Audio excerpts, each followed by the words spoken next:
thank you all for coming on a hot day like this at 2 o'clock. I appreciate you. Yeah. Austin and I, we had to figure it out. I think you contacted me in 2019. Yeah, and, 6 years ago. 6 years ago, and we have this affinity for the Central Valley plein air, open air painting, very regional. And he just reached out, and so I said, yeah, let's go out and paint.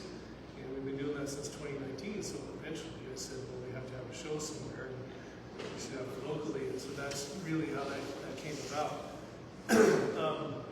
I teach at Fresno State, and I've been painting the Central Valley landscape since 2003. And I don't even want to do the math on that, it's a lot. Okay, it's a long time doing this. So I teach and I paint, and my focus has been the Central Valley. That's really been my direction.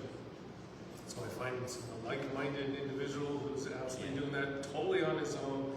Therefore, we start to connect. I'll leave it to you. Yeah. So the first landscape painting I did, like with a focus on it, was probably back in 2015. No, yeah, maybe 2014 or 15. May I ask people to speak up? Yeah. I just had my hearing tested. It's fine, but please speak up. So the first landscape painting I did, where I was like really interested in what I was painting, was back in 14 or 15 at Fresno State, and it was my wife and I were up north, and we were going through Truckee, and it was just beautiful. And I thought that I had a project that was assigned by a professor to just paint something we were interested in. So I did that 30 by 40 inches, and that was the first time that I had painted completely with a palette knife only. And that challenge was kind of like what would it be like to paint only with a palette knife? I felt like a big thing for me is that the landscape feels like tangible to me, like when I'm outside painting it. So I felt like I could achieve that texture like through thicker application with using the palette knife, and I liked the way that painting came out, so then I kept with it. And even the larger ones, and I've had commissions that are like 4 feet by 8 feet, and I use the same palette knife for all of them, and I just feel like I have a lot of control with it, both with mixing color, but then also like application.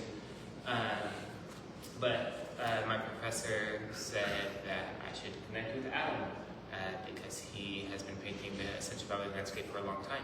So I connected, like looked to have critique, but then when I started plein air painting on my own in Visalia, Three Rivers area, it's like I respect this guy so much and his work. Like I wonder if he would paint with me. So I reached out, and it's funny, the first time that we did paint together in 2019, I started us up on the east side of Rocky Hill, but Adam forgot his brushes.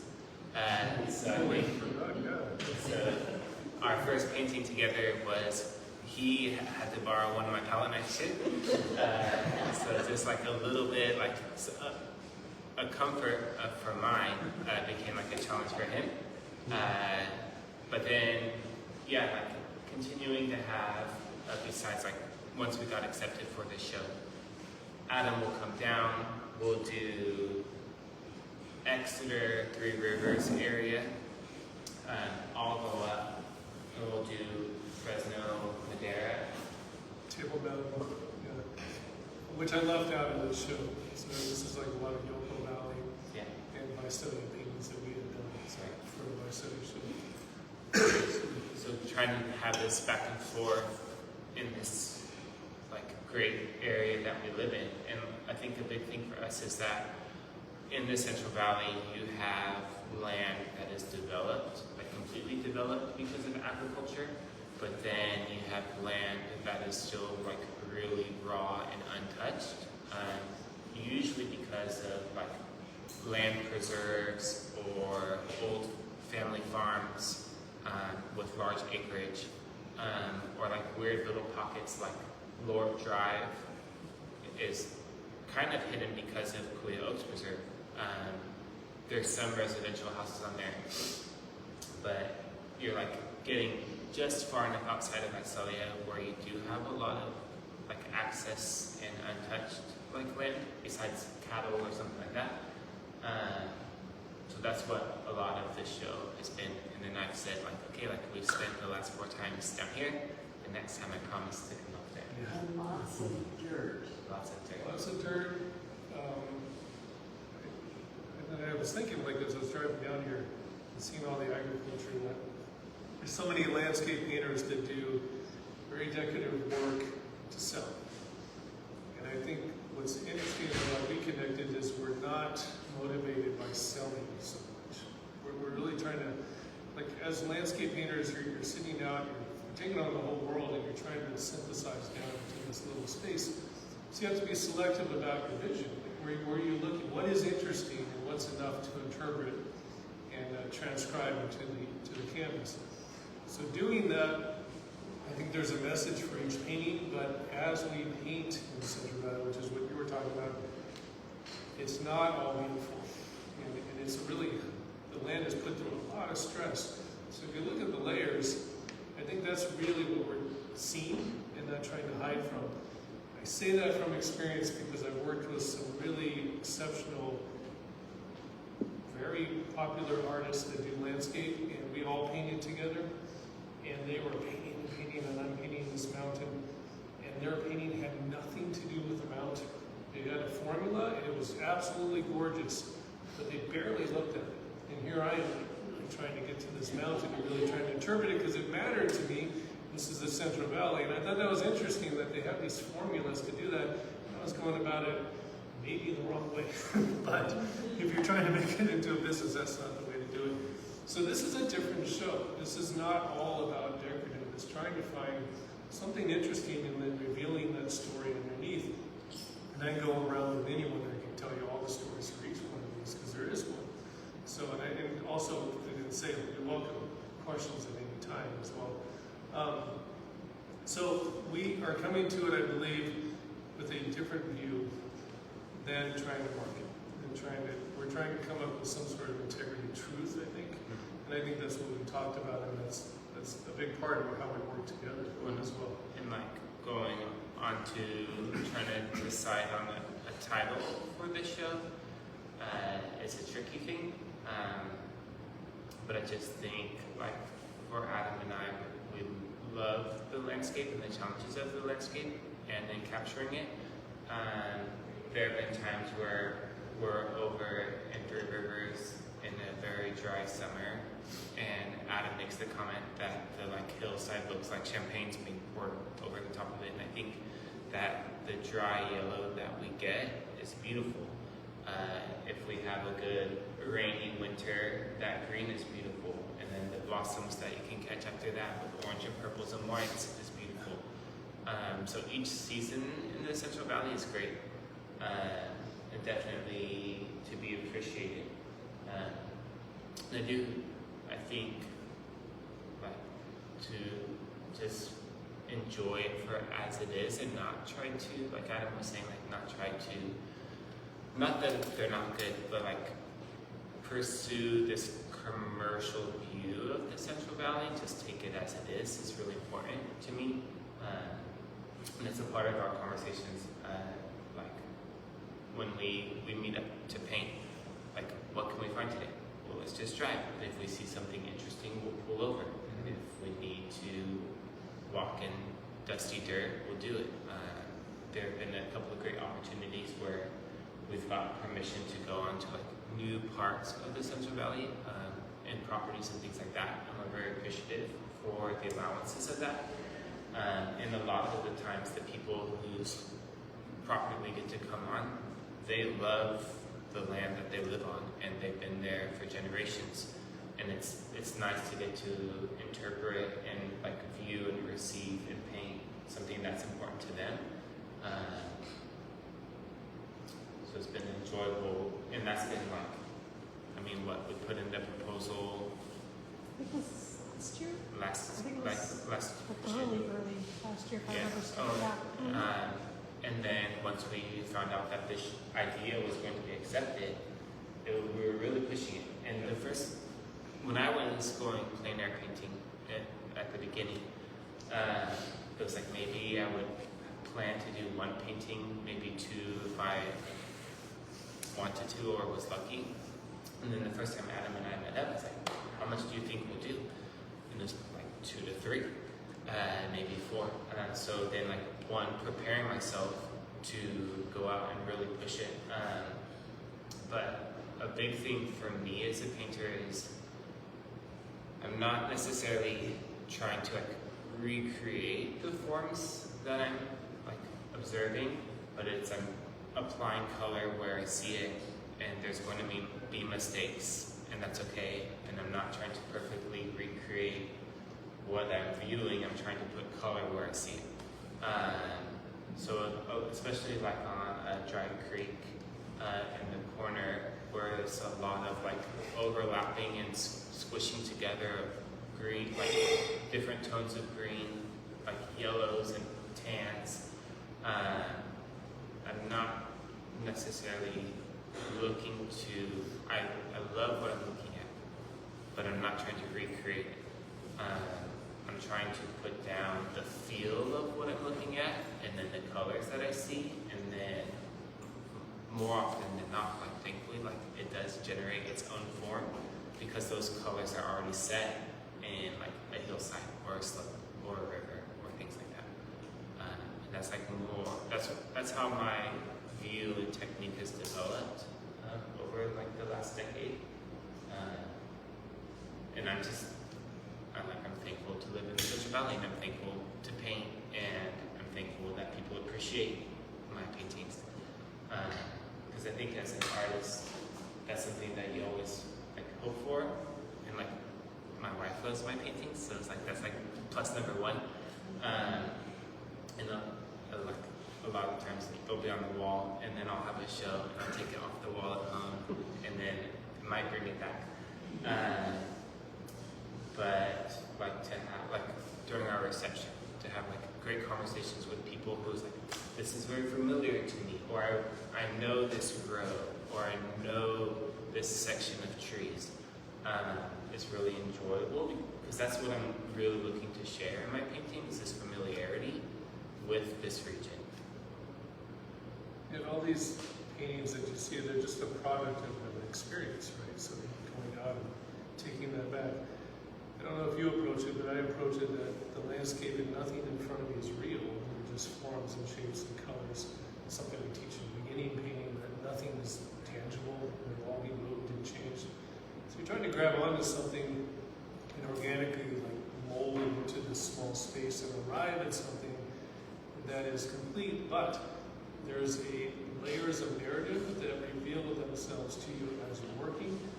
And sometimes you're just like, this is interesting, but I don't know why, and then it tells you what it is as you start really focusing and concentrating on that. So those are the rewards, and I think it's like if anybody's fishing, you know, like if you go fishing, there's that reward, and you're gonna maybe grab something, maybe get something, and it's a little addictive. So that's I think what we go after and try to pursue.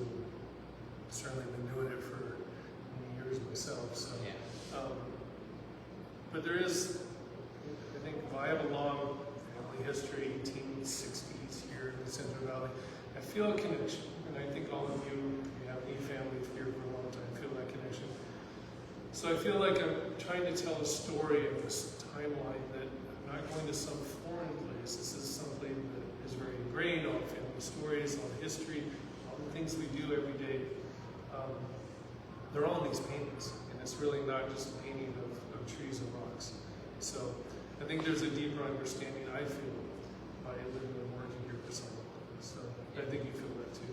Yeah, for me, it was like, grew up here, moved away for a couple of years, and then you come back and you realize that it's a place to be appreciated. It's a good place to raise a family. It was a good place to be raised. I didn't say it at the beginning, but so I teach public elementary school. So there's like glimpses throughout the academic year to like get out and paint, and then for sure it's interesting, like the hardest time to be out in summer when it's like really hot by noon is when I have the most time to paint. So most of my paintings probably over the last 10 years have been during the dry season, where you really have to get out before 8, and then you maybe paint until 1 or 2. There's a couple of paintings that Adam and I have in the show from over in Yoko Valley last summer, and we started at 8, and then by 1 o'clock the sun's very direct. Everything can become like very flat, so you're trying to catch like slight shifts in color, like on the foothills or on the flatland areas. But by 1 o'clock we were done because it was like high 90s and you get hot. Yeah, that's something I talk about in the show too, is that you're finding the elements and not just in the studio looking at photographs. I think it's a different painting comes out than happens. Right. So, well, any of you have any questions so far? We can keep going talking. You guys have been kind of getting at it little by little, but I'm curious about like your guys' perception. So like, you guys are driving down the street somewhere and you're curious. What like makes you want to stop and like pull over, look around, maybe okay, I can set up right here. Yeah. Or is there already like plan, like, we're gonna go to this spot? See, he drives to Exeter to teach school, and you see every day driving, he's going to see something interesting, right? So then he takes me out there, and I just get out of the car and looking around, and then I just fix them. Yeah. Like it's all whatever's here, we're going to find something interesting. So you kind of have a plan, and when he comes to Fresno, I kind of have a plan about interesting things that I've seen, and so you're kind of open to whatever that is as well. So no real direct plan. Yeah. But we have seen stuff where like, hey, this It feels a little bit like chauffeuring when Adam comes to town. Like, as I'm driving to Exeter, I think like you just like are interested in looking around. So like those haystacks is off of the Ivanhoe exit on the south side of the freeway. And 5 days a week, I'm driving past those haystacks, and it was just like beautiful to me. Like before, like it was super simple. There was some like variation where like really dry, like ground, some leftover hay grasses, like beautiful, like singular stack, and then you have a little bit of like ag behind it, so you get this layer of green, and then you have like that Central Valley blue sky behind it. And I was like, oh, like one of these days I'm gonna paint it, I'm gonna paint it, I'm gonna paint it. I'm just anticipating when. And then it's like, okay, Adam's coming down. Like, I'm gonna pull off on this like really boring exit for Ivanhoe, and we're like 50 yards away from the freeway. And it's like, this is what I wanted to do to start the day. So some of this, like, I'm having this idea of where I want to stop. And then I bring him down, and hopefully he like catches something that interests him as well as me. I put one painting in Table Mountains from up in Fresno County, and that area is called. It's a Sorobio, which is a new housing development. Excuse me. And every time we go out there, the tractors come a little closer and a little closer, so it's very sad. It's very sad, but we're trying to grab something of that place. And it's this one with the Table Mountain, or those Table Mountains right there. It's a massive city that they're building out in Fresno. So when we go, we've gone out there I think 2 or 3 times, and for me that feels a little bit more like I'm racing against this production of like very commercial, boring, stucco houses, and those mountains are beautiful. And there's a house out there that's maybe like 40, 50 years old.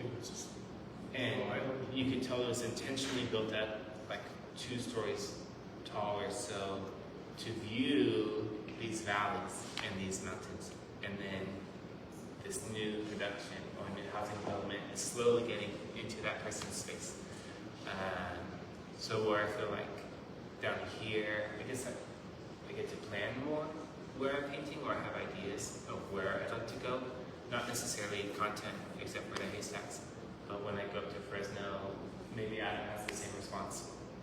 That I'm up there for a day and I need to engage quickly in what I see. Both because time goes quickly when we're painting together, but then also because maybe in 8 months, the next time we're out there, it won't look the same. Yeah. These tractors are coming closer. Because I was just out there recently. It's almost done. So, yeah, and I've painted honestly maybe 50 paintings out there for over many years, and that's why it's kind of hard to watch again. So, but I haven't painted the development yet. I'm still like hanging on, inverting my view to not see the development and still painting those mountains up there. So, How do your palettes differ? Do you guys use similar colors or? yeah, so these, what do I have? 1, 2, 3.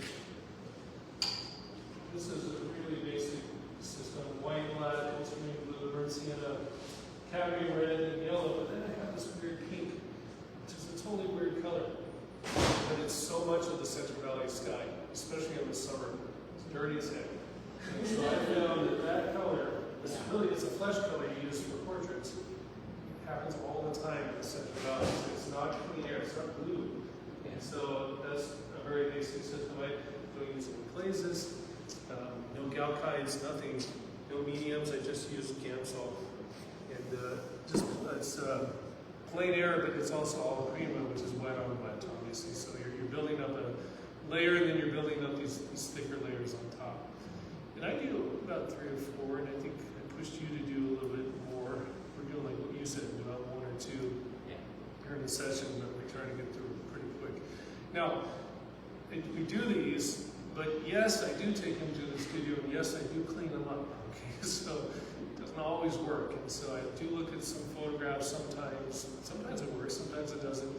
So you can see things that you miss, but again, it all came from the source of being outside. So yeah, but your system is all palette knife. Right. So I feel most of my plein air paintings are finished when I'm out there, except for larger ones. And I feel like I'm able to move a lot quicker as far as applying paint because I'm using a palette knife. And I'm able to build up that thickness and that texture because I'm using a palette knife. I use 2 blues, 2 yellows, a brown, and a white. So when I was in beginning painting at Fresno State with Nick Potter, there was no using black, and I think it was just like either a challenge he had for the class or like a desire of him as a painter himself. So all of my blacks is used by mixing blue and brown. So like in there, the full moon at Lake Kauai, all of that black is used by mixing blue and brown. And what I like about, I guess, like the simplicity of my palette or my color choices is it's very hard for me to replicate like colors that I'm creating and mixing. So that like the outcome of that is a lot of variation in my greens and in my yellows and in my blues. But with that full moon painting, it was like you don't see black in landscape very often. So to do a nocturne painting has interested me for a while. I've done one, besides the Central Valley, the Central Coast. It's probably my second favorite place to paint. And similarly, it's not overly crowded. There's a lot of untouched land. It's very accessible. But the first one was in nighttime plein air at Morro Bay Docks. So you have blacks, and then there was a boat that had white directly cast onto it. So you had this whitish blue boat, and then just black everything else. So to pursue that in the landscape painting was very interesting to me, but then to mix all this blue and brown together to make black, I tried to be as like consistent as possible, especially on the large one. But there's going to be some variation because maybe I put in like a teaspoon more of brown or a teaspoon more of blue as it's produced. You have got a dryer in your paint? Say it You again? have got a dryer in your paint? You just wait. Just wait. Let it dry. Well, so that's the thing. Usually, so like, let me think. What I guess it feels dry to me like within a week, maybe 2 weeks. That's all the weather. Yeah, That's yeah. all the weather, But yeah, like because of how thick it is, I'm sure. Well, so there was a painting I did that was like 3 feet by 5 feet, and it's a palm tree. And my wife and I we drove down the desert, and I had let that thing sit. And it was like during the summer, so I had my windows open to have some air. I let that thing sit for like 2.5 weeks, and then we're delivering it, and I bring my hands off the panel, and I have blue on my hands.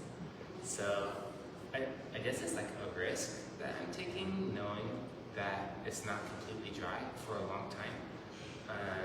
But it's not something that like I think about, except for that if I really need to, then I can continue to work on it because it has some flexibility still. You kind of have to wait for it to multiply. Yeah, that's a good question. It's never like worried me or crossed my mind about the drawing time. Even Let's see how it showed you. no, that's actually I'm sure there's South on Myers, the layering of all of those different crops, and as we're kind of looking down from like a foothill, there's probably still some wet paint in there. You have cats at home. We don't. I have a 4-year-old. Oh, That could cause its own set. And it's like interesting. Like I arrived early at the reception last Friday, and she's very comfortable like with having art at home. So like she's like, "This one's Dad's," and she's like wanting to jump up to touch it because at home, like I let her when it's dry. But it's I guess that's the big thing for me too. Maybe because I work with children, and I like with having young children, it's like you want to touch the painting, have at it. Like I brought paintings to school, it's like pass it around, everyone's putting their oily hands on it, but it's like feel the texture, like especially because I usually, if I wasn't a painter, printmaking would probably be my next skill set that I'd want to develop. But like I felt with printmaking, it's very processed as far as like when I'm applying color, the way that I'm working on lithography stone or an etching. So I feel like I have that same like approach with painting. I usually start at the top of the sky because it's the furthest back, and then visually, and then I'll work my way down, and then once I get like to the middle ground and the foreground, then I have this like play where it's like, well, this is closer, so technically like that color should be on top, but then maybe I like see something a little bit later, and then I'll put that on top of my foreground. So having that mixture like occur, but it's very like my work is very vertical, top to bottom. I certainly can see a child wanting to touch your Yeah. work. I mean, it just begs to be Right. touched. And there was one, maybe a set or one over there where there are several white Yeah. strokes, and I just was very tempted to Yes, reach you out. could touch it. But when I saw this last week, I just barely got here in time, so I just skipped through it.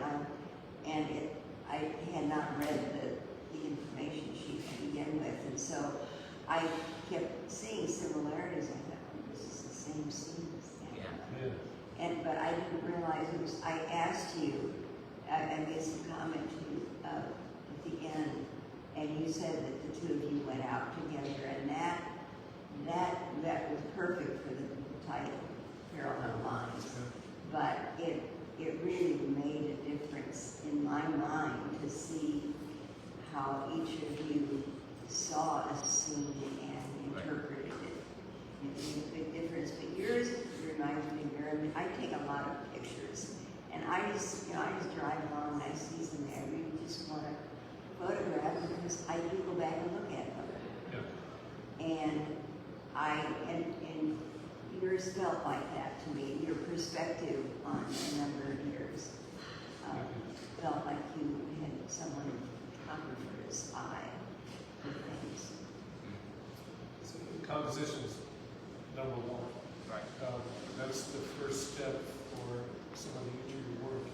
No matter what you're saying, no matter what narrative, anything else, composition, you judge and say, do I like this or not like this? And I'm confronted by it and it's allowed in the end. That's the first thing. So I do think about composition. I guess like the photography first.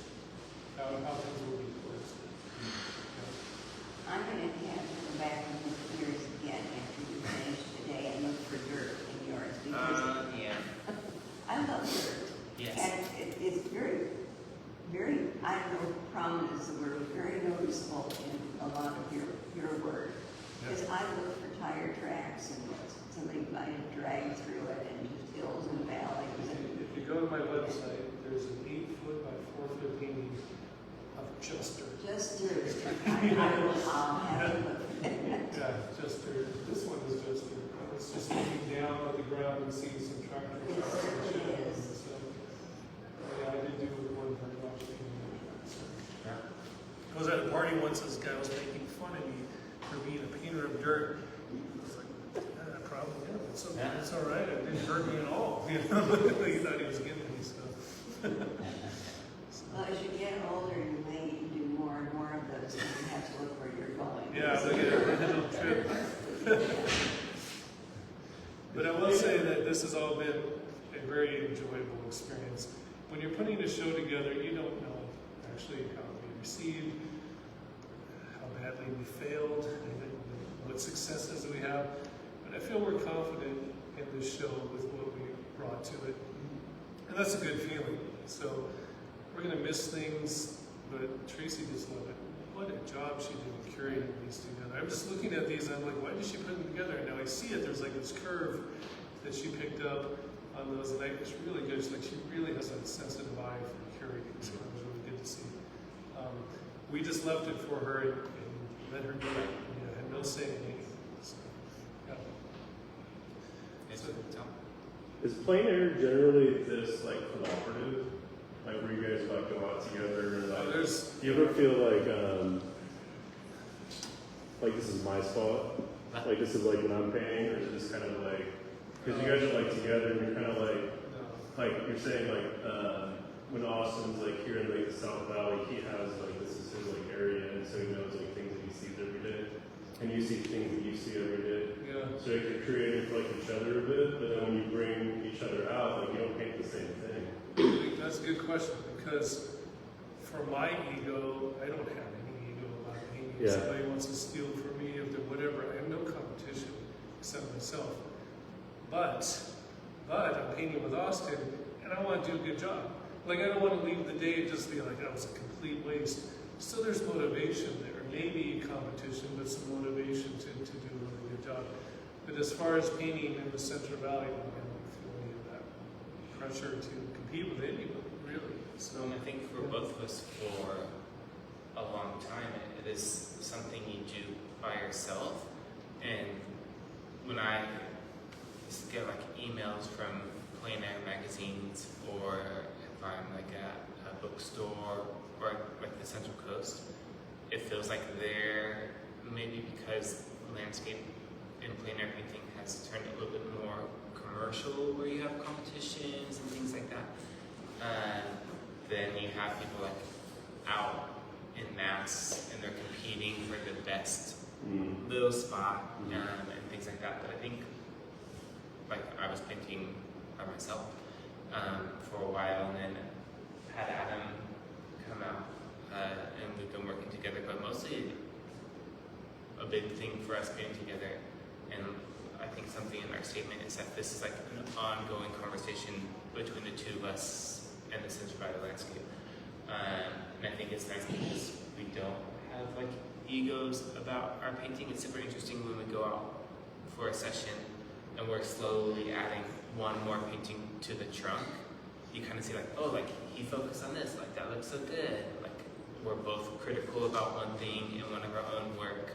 Or like, oh, like he saw like a color or an application that I had on one of mine, and he says like, that's interesting. And then you begin to like think about, okay, well, that was number one. Like what will I carry that idea to number two? But I don't feel like we're competing with one another. I feel like we're like complementing one another. At least if anything, just in the conversation. And the enjoyment of time. And like when we're out, there's not a lot of conversation outside of the car because you're just listening to the nature around We you. don't listen to music. No. Just whatever's around us. Which is also, I've been doing this a long time, many years by myself. And I've had a number of very sketchy situations because you leave yourself vulnerable. You're out painting. You leave yourself to have a lot of people talk to you, which is great, but some people not so great. And so I think there's some safety sometimes having somebody else with you as well. That's the reality. So confronting nature, sometimes confronting some situations. So, but we've never had that since we've been painting. But I have. So. Like any of the times where like we're kind of going onto someone's property, we try to do it like either on railroad tracks because that's technically no one's land. So we can walk down that for like a half mile to see good ideas of things. Or like there have been times where I've like hopped a fence or gone through barbed wire because I don't know. You wrestle with like X amount of years ago, landscape was completely open and accessible whether someone owned the land or not. So sometimes I like want to push the boundaries that way where it's like, oh, I think I like what I see like 50 yards past this fence. Well, it says no trespassing, but hopefully no one's monitoring, and I can just go get at least some reference pictures or something like that for studio painting background. But like I said earlier, there have been a couple of properties that we've sought permission to go on, and you have so much gratitude for the way that some of these families have kept the land that they own. A lot of the times better because it's not commercialized. So I feel like that's what I like about like Tulare County is we're not like super big yet. What I really love about Exeter is it kind of feels like they're like really secure on how much they're growing. Where like Fresno Clovis is growing a ton, and Visalia is slowly melding into Tulare, and I don't know if there's anything interesting to paint in Bakersfield. But the foothills and Three Rivers is like this good like stopping point for like commercial housing and things like that. So I'm very thankful for that. Visalia reminds me a lot of old Fresno. Just 600,000 people over there now. So the house I grew up in is actually 180 goes over the house. It is buried in the house. So that's an indication of like how fast things go. Like the house doesn't even exist anymore. We drive right over it. So, but it feels like old Fresno. I was born here in Visalia actually, and there was a house, and then there was just open field. I remember outside, and so that's changed too. But Fresno's unrecognizable. They're growing very quickly. So, but that's part of the story. It's part of the story, And so I don't think we're critiquing it at all. We're just painting what is, and I don't think there's any big message there. But these paintings exist at a certain time, capturing certain places that will change. And so I think that's a big part of whatever we're leaving in his life is these paintings. So there's a big motivation to go out there and keep doing this. Right. So, yeah. And a lot of opportunities still. Yeah. So it's good. Any questions for anybody? Just wondering if you came out of some. You had mentioned earlier about capturing levels of narrative. That's your painting. Sure, yeah. Can you provide an example Sure, yeah. of one of the images? One of these images? Yeah. Let's see. So, yeah, that's called the Old Homestead. Outside on Lord Road, which I've never heard about. It's that those trees sticking up. And there's palm trees there. And eucalyptus trees, because they're not native. So that was an old homestead from the 20s. But it's not there anymore. So I was painting that remnant of what it is. But it's interesting because the landscape is still the same. So you can almost like feel like what it was like for an entire family to like live and die in this one place, and now it's just like a ghost of that. And so that's what I mean by the layers of that. I also did a painting years ago of the grinding holes, Native American grinding holes in granite rock, and that was the forefront of the picture. I'm describing something you can't see. But then off in the distance, there's a little white Jeep Cherokee. And that Jeep Cherokee drove me out to that property because I went with the developers because they were developing all of that land. So there's this, people had lived there for 1,000 years, grinding acorns in the same spot, and then this one little nugget of information, this one little white Jeep Cherokee, was going to completely change that whole space. So that's what I mean about capturing those layers, those different layers of landscape. So, yeah, I mean, you don't see a lot of buildings in here. We're really thinking about landscape, the source of everything that's growing, this most fertile landscape in the United States. Is that right? I may be wrong about that in Central Valley. I mean, that's something to pay attention to, you know? And so I think that's painter of dirt. I think we're thinking about the source of where all this stuff comes from. So, yeah, if that helps, it's an example of that. And like I said, I can go through with you and show all of the narratives. I won't do that for everybody of all these paintings, but they all have a story, each one. Yeah. So, yeah. Any more questions or comments for Austin and Adam? No? All right. Thank you guys so very much. Yeah, thank you you. guys for joining us. I don't know if you guys can hang out a little bit longer. Absolutely. Adam, I don't know if you're interested in doing maybe some live demo work. I wouldn't take the whole group, but if anybody wants to see anything about how it's made, I'd be happy to do that as well, and then, yeah, separately. So, Yeah. And again, if you have any questions about these paintings, we're happy to answer all those things. So, yeah. Anyway. But thank you for taking the time to come out and listen to us today and see the show. So, yeah. Thank you guys.